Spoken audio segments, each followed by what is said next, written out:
The stars shined brightly on the Galactic Union's massive space station. Inside the grand meeting hall, beings from 100 worlds gathered. They all looked different. Some had scales, others had feathers, and a few glowed in the dark. But they all agreed on one thing. The universe had rules about which planets could support life. For thousands of years, the Union used a simple system. Class of planets were paradise. Perfect weather, no earthquakes, plenty of food growing everywhere, and air that any being could breathe. Most aliens came from Class B or C worlds, which had a few problems but were still nice places to live. At the far end of the list were Class Z planets, the Deathworlds.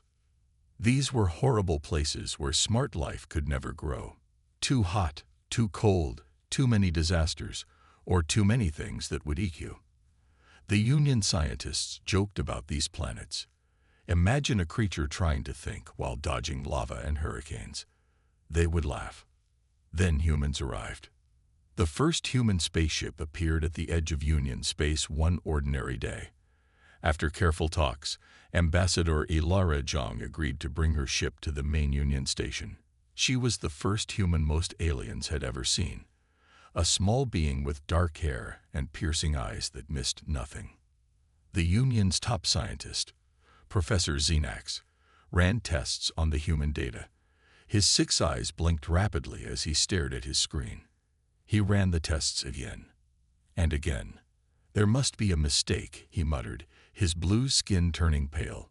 No intelligent life could evolve on such a planet. When Professor Xenax showed his findings to the Union Council, many laughed. Earth was classified as a Class X planet, even worse than most death worlds. The data showed a planet with constant earthquakes and volcanoes, deadly storms that could flatten cities, temperature ranges that swung wildly from burning hot to freezing cold, thousands of animals that could kill with teeth, claws, or poison, millions of tiny life forms that caused disease, air that sometimes turned deadly during natural events. Ambassador Zhang, said Counselor Vrix, her tentacles waving gently, clearly there is an error. Please tell us where your species really comes from. Zhang smiled politely. That is Earth. That is our home. The room fell silent. But how did you survive? Asked a small furry alien. We just did, Zhang said simply. It's the only home we've ever known. The Union Council whispered among themselves. Then Counselor Vrix spoke again. Ambassador, we wish to help your people. We have an unused Class A paradise planet in Sector 87. We offer it to humans as a new home.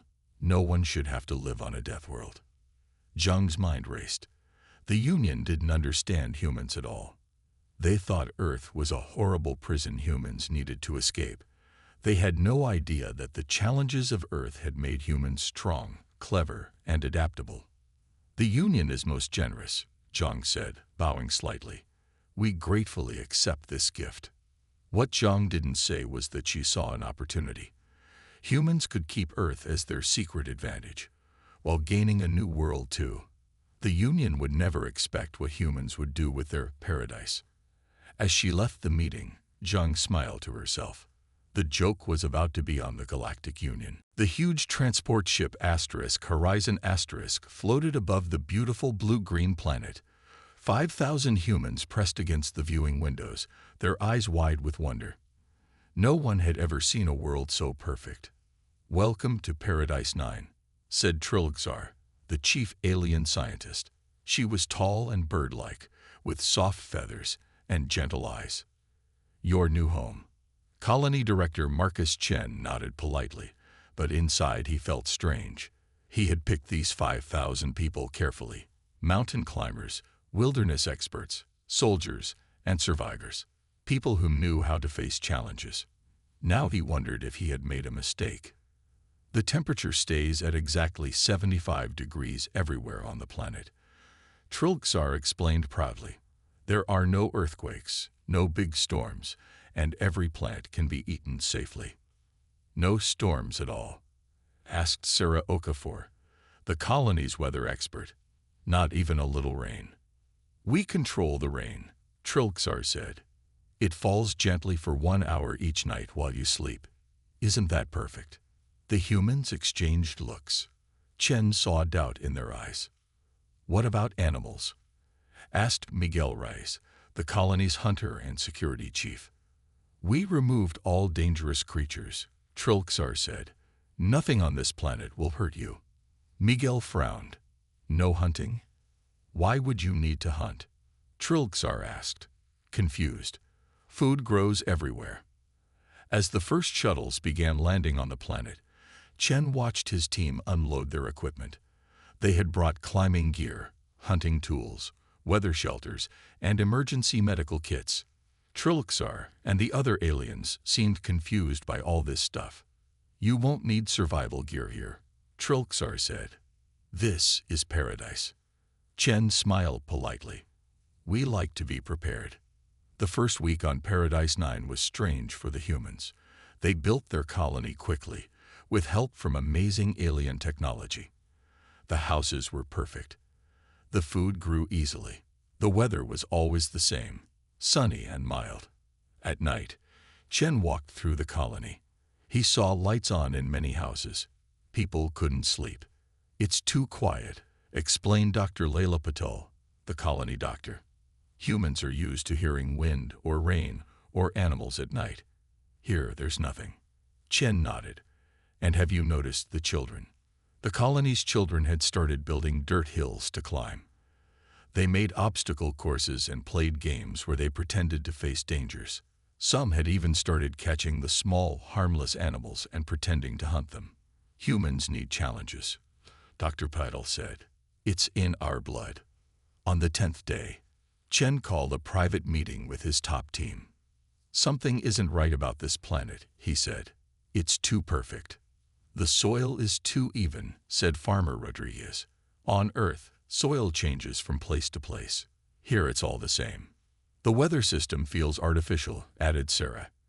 It's like something is controlling it.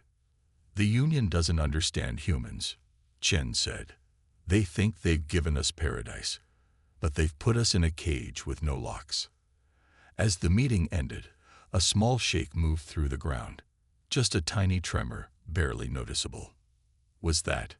Dr. Patel began. An earthquake, Chen said, surprised.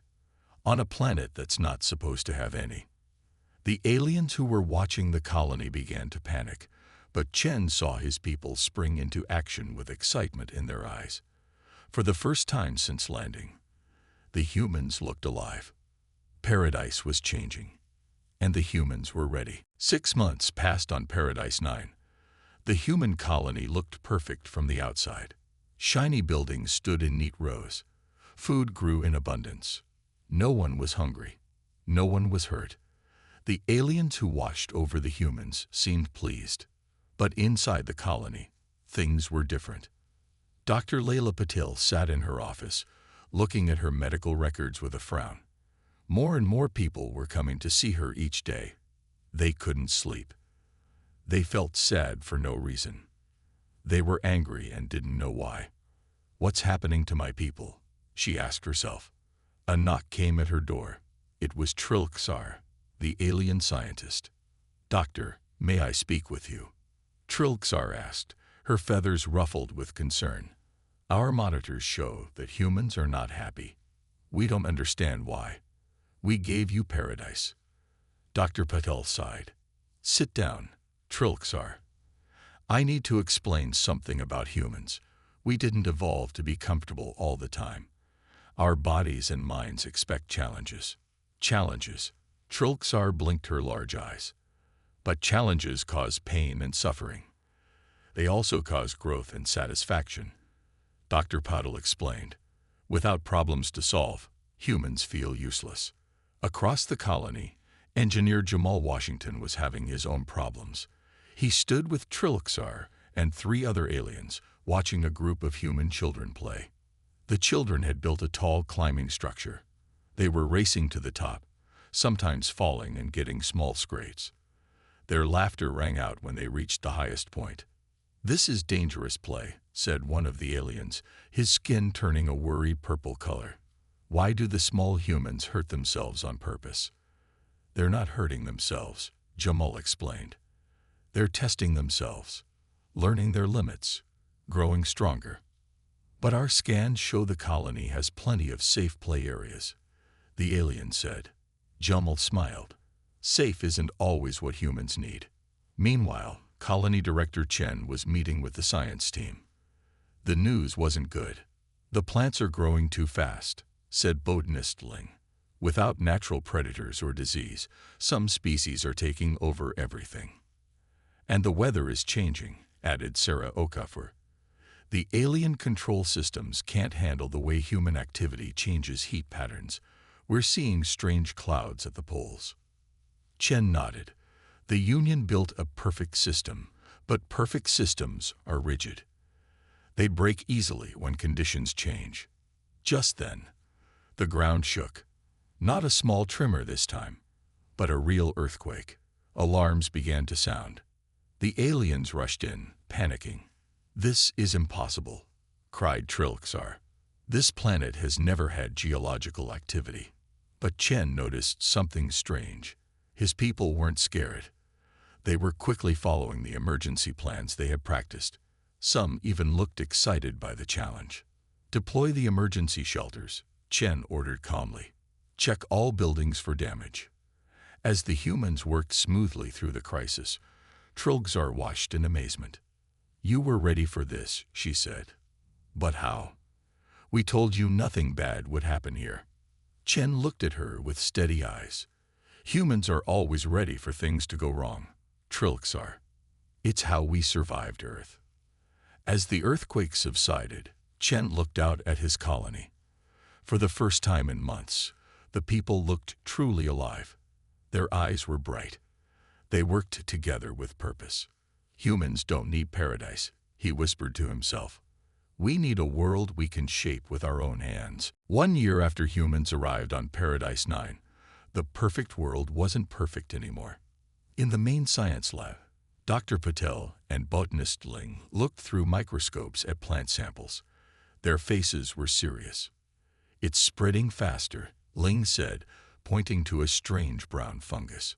3 more plant species died this week. Outside the window, they could see patches of brown and black where plants had died.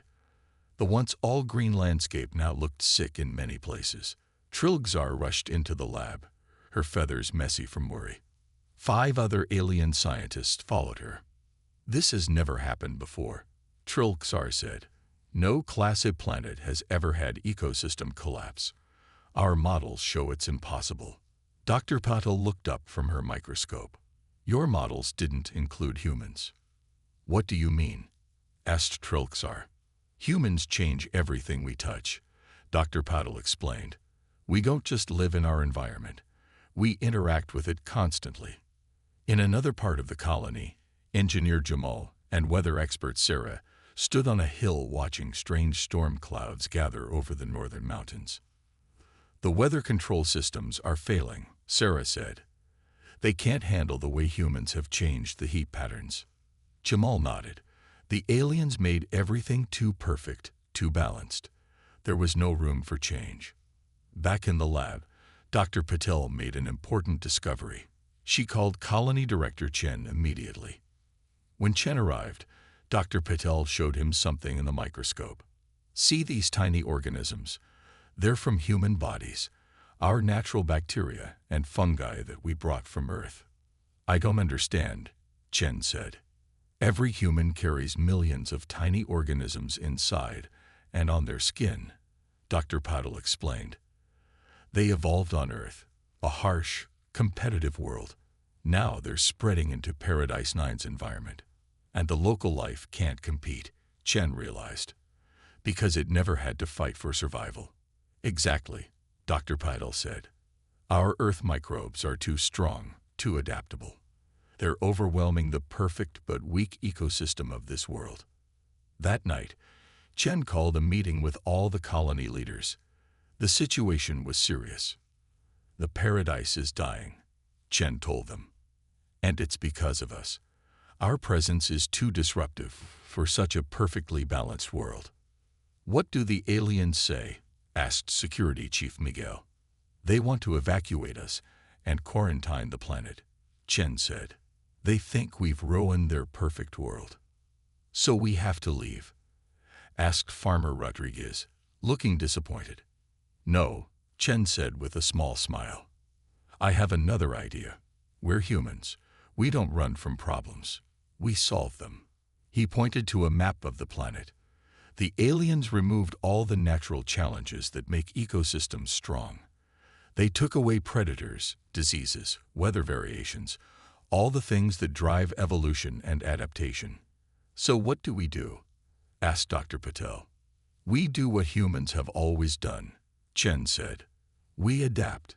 And we help this world adapt too. He looked around at the leaders. The Union thinks we've destroyed their paradise. I say we can turn it into something better. A world that's strong enough to handle change. A world that can survive with humans. The colony leaders nodded, excited by the challenge.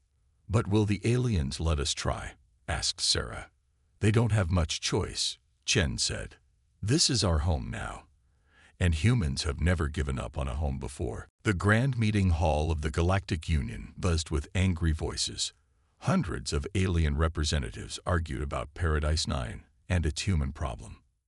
We must remove the humans immediately, shouted a tall, crystal-like being. They're destroying a Class A world. The planet should be quarantined for 1,000 years, called another. At the center of the storm stood Ambassador Ilara Zhang, calm as ever. When the room finally quieted, she spoke.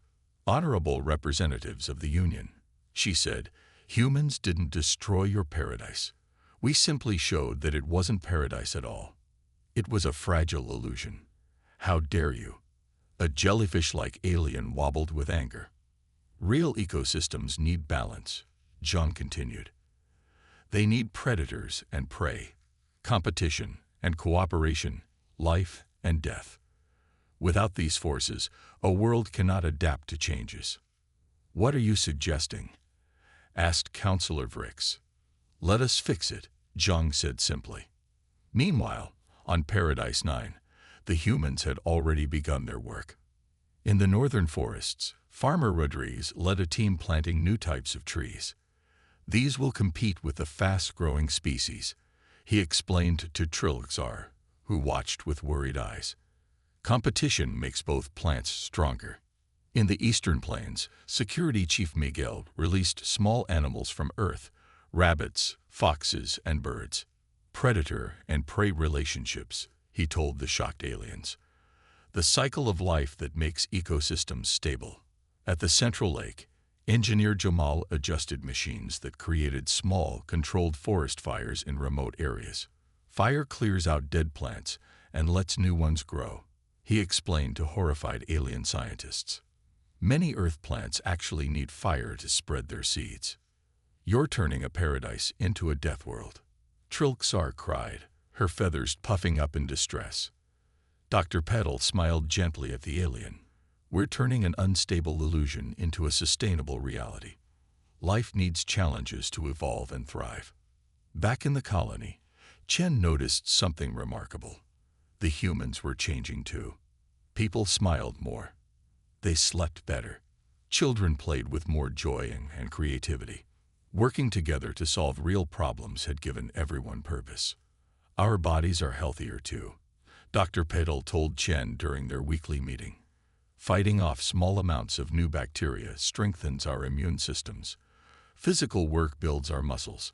Even our minds are sharper when faced with real challenges.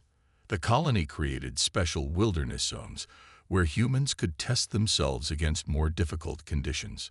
Some people built climbing walls. Others practiced survival skills in the newly variable weather. I don't understand, Trilxar said as she watched humans willingly making their lives harder. Why choose difficulty when you could have ease?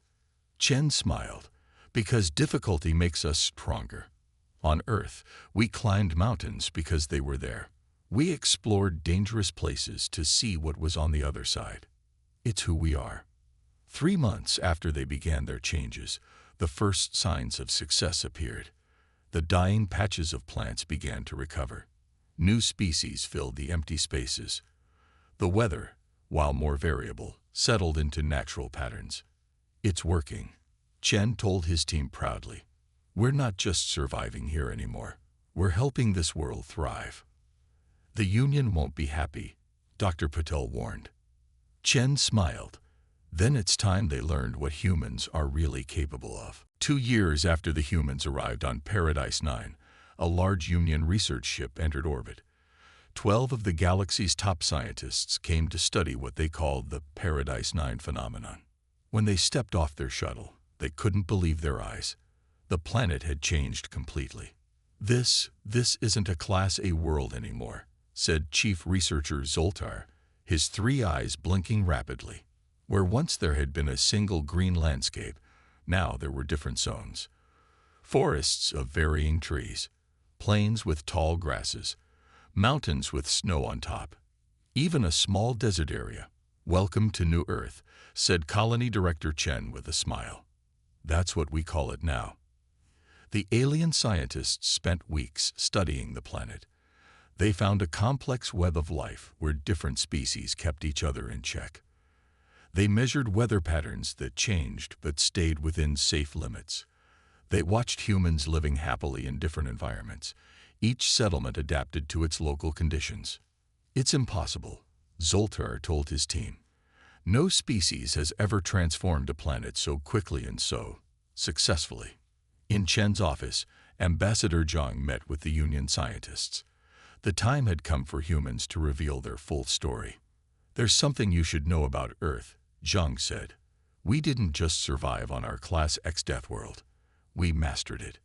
She showed them images of Earth that had been kept secret until now. Humans living in burning deserts. Humans thriving in frozen wastelands. Humans building cities in jungles, on mountains, and even floating on seas.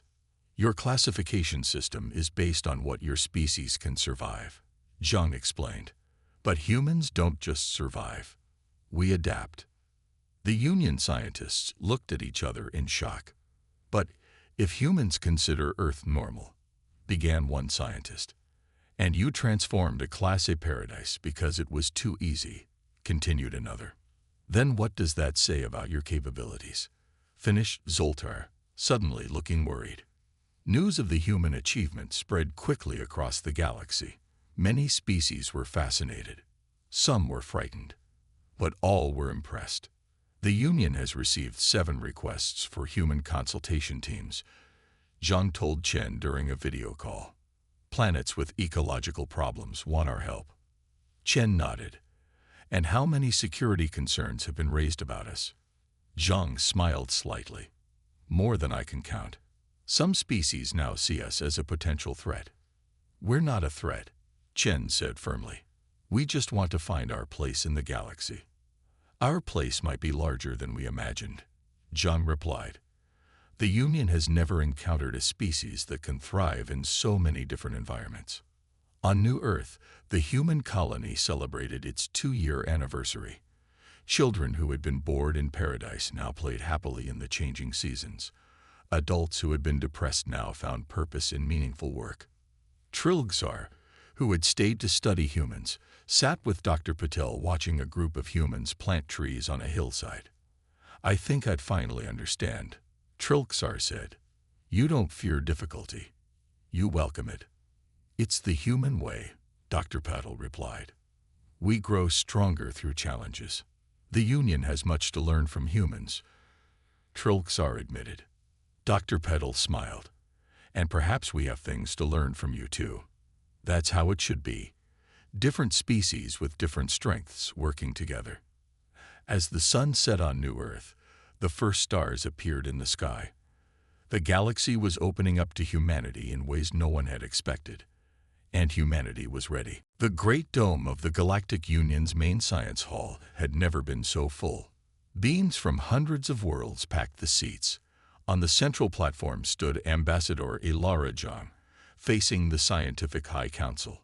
The classification system is wrong, Zhang said clearly. Her voice carried through the silent hall. It judges planets by how easy they are to live on, not by how well they prepare species for survival. Murmurs ran through the crowd. No one had ever challenged the ancient classification system before. "What would you suggest instead, Ambassador?" asked Chief Scientist Morrow, his long silver tentacles twitching with interest. "A true class A world," Zhang replied, "should be one that promotes evolution and resilience, not stagnation. A world that challenges its life forms to adapt and grow stronger." The debate lasted for days. Some Union species were outraged by the human suggestion. Others were curious. The humans had proven something important on New Earth, that perfect conditions weren't always best. Meanwhile, human explorers began investigating worlds that the Union had marked as uninhabitable. They found amazing resources on worlds too hot, too cold, or too harsh for other species. "Humans have established mining operations on Celtor 7, reported a Union security officer to his superior. "The atmosphere there is acidic. No other Union species can even visit that planet." "How do they survive there?" asked his boss. "Special suits and shelters," the officer replied. "They call it challenging, but manageable." On 30 different Union worlds, human teams helped with ecological disasters. Where other species saw only problems, humans saw possibilities. On a planet with terrible storms, humans taught the locals how to build stronger homes. On a world suffering from plant diseases, humans introduced new species that could resist the illness. On a desert planet running out of water, humans developed new ways to find and conserve every drop. Back at the Union headquarters, xenobiologist Trilixer presented her research on humans to the Scientific Council.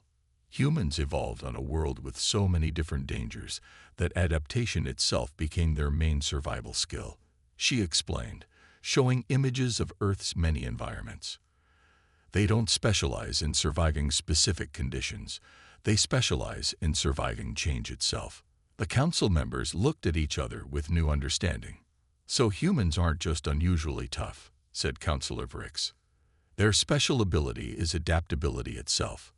"Exactly," Trilxar said. "Most species evolve to fit perfectly into one environment. Humans evolved to handle any environment." After the meeting, Chief Scientist Morrow approached Ambassador Zhang in the hallway. "Your species offers something we've never seen before," he said quietly. "The ability to thrive where others cannot go. That makes you very valuable allies." "But," Zhang asked, hearing something in his voice, "but it also makes some wonder if you could be dangerous enemies," Morrow admitted. "A species that can live anywhere, adapt to anything. Some find that frightening." Zhang nodded. "We understand. Humans have always feared the unknown too. But we hope to show the galaxy that adaptability doesn't have to be threatening. It can be a gift we share." As Zhang walked away, she smiled to herself. The Union was beginning to understand humanity's true nature, not as weak creatures from a terrible world, but as versatile survivors shaped by difficult challenges. The joke of the Deathworld classification had become the truth of humanity's greatest strength. 5 years passed since humans first set foot on Paradise 9. In that time, humanity had spread across the stars, establishing 12 colonies on worlds the Union had once thought uninhabitable. On the frozen planet Glacier 6, humans built underground cities heated by the planet's core.